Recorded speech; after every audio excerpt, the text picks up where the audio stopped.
Hello, my beautiful boring people. My name is Victoria Mendez, and in this video I want to talk to you about all of the books that I finished last week. I didn't necessarily read all of these books last week, but these are just the ones that I happened to end on. So, I read Tokyo Ghoul R.E. or Re, volumes 4 through 9. I'm still waiting on the 10th one to come into my library so that I can read it, but it's further down the line of the Ken Kaneki chronicles of him being half ghoul, half human, only now he doesn't remember who he was and his name isn't Ken Kaneki anymore, and he does stuff and he's trying to figure out what the heck happened to him because he has amnesia and has become a different person because of the amnesia. Next, I have Nevernight of the Nevernight Chronicles by J. Kristoff. And oh my god, I love this book so much. You can go watch my video about it. I'll have it linked here or something, or in the description box, or up in the iCard, wherever that is. It's a really good book. If you like fantasy, and you like a spicy fantasy that's really well-written smut, but it's not too much smut, and the book doesn't revolve around the smut, but there's some smut in it. Smut warning. How many more times can I say smut? But it's a really, really good book, and I loved it. Again, watch the separate video on that. Next, I read Prince of Thorns by Mark Lawrence. I had it on the Kindle copy, so I'm not exactly sure what it looks like in print, but I mean, it read well. If you like Game of Thrones, the show, I can't speak to the books, but if you at least like the show, Game of Thrones, you'll probably really like this series. I didn't really get into it that much until the last 10% of the book or so, just because, I don't know, I didn't love the character in it, which the character in it is not meant to be loved. It's a character you love to hate, and the protagonist is very, not a hero, he's an anti-hero, and that's fine. I love me a good anti-hero book. Look at Vicious and Vengeful, love that.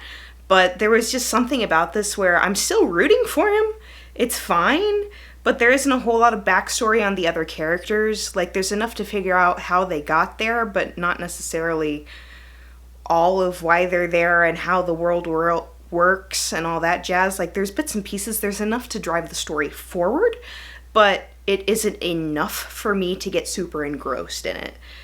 But if you're fine with having just a story for the sake of a story and not knowing the whole world in which it is set in, and you like Game of Thrones, Prince of Thorns is probably going to be a good book for you. Next, we have Girl, Wash Your Face by Rachel Hollis. And I did not like it, personally.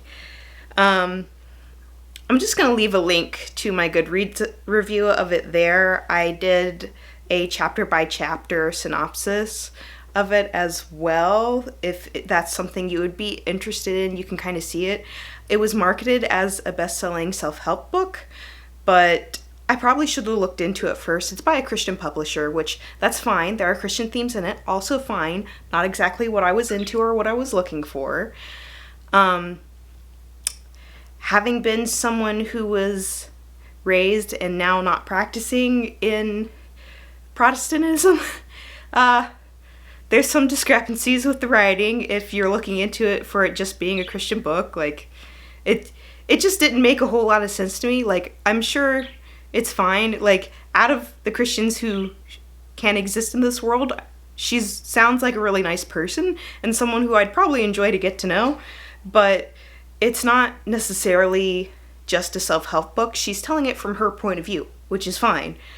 And she's telling her life story while she's doing it, so it's part autobiography, part self-help, part a lot of Christian things, even though they don't necessarily match up with scripture, and it wasn't my jam. Again, it's better if you just read my Goodreads synopsis of it, because I just don't want to harp on about it anymore. The next book I read was The Near Witch by Victoria Schwab, and I loved it. I'm beginning to think that I'll love just about anything that Victoria Schwab writes, and it was so cute. It's a modern fairy tale. Well, maybe not necessarily modern, but it's a modernly written fairy tale. because it was produced within the past few years. But it's just a really cute story about this girl who lives in a small town called Near, and everybody knows everybody. And then this mysterious boy shows up, and then after this mysterious boy shows up, all the kids in the town start disappearing. They're like, what the heck?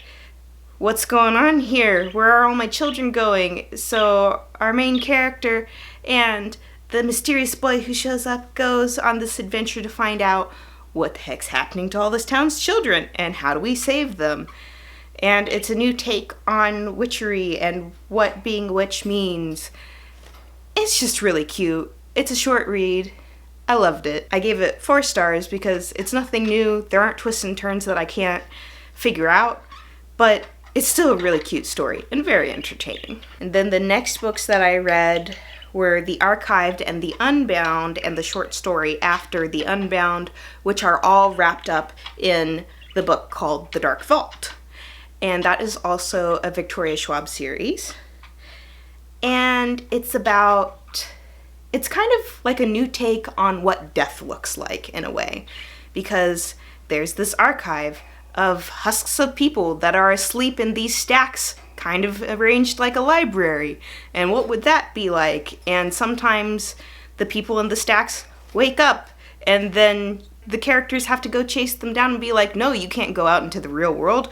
People would be terrified if you made it out into the real world. Also, you're terrified because you have no idea what's going on because you thought you were dead and now you woke up in this strange place and you're going, what the heck? So if that sounds like an interesting kind of story to you, I found it very entertaining. It's got a little bit of a love story going on. It's got twists and turns. It's got an evil guy. It's got good people. Even though it's set in the modern world, there's still a lot of backstory to it as well, which I greatly appreciate. So I gave The Unbound and The Archived and The Dark Vault, because they're basically all the same book because they all got lumped into one, 4 stars. Just because it's not unpredictable. There's a couple of twists and turns that you can kind of see coming, but that you kind of can't see coming. So if you're not great at predicting where things are going, you might actually really enjoy it. But my brain thinks 50 steps ahead, and it's like, oh, I can see this. But I mean, it was a good story. It was very entertaining. It had me on the edge of my chair. It just wasn't something that I couldn't see coming. So 4 stars, not 5 stars. And then I also finally finished The Fires of Heaven, which is the 5th book in the Wheel of Time series by Robert Jordan. And I can't tell you anything about what happened there, or else it would kind of ruin the Wheel of Time series for you. But stuff happens. It's very entertaining, very still world development going on, but it's not overwhelming, and you're following all the different characters and things start converging.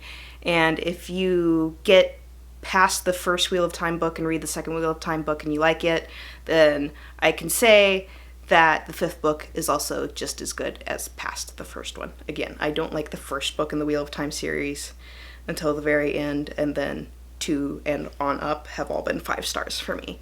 Same for Fires of Heaven. So that's what I read last week.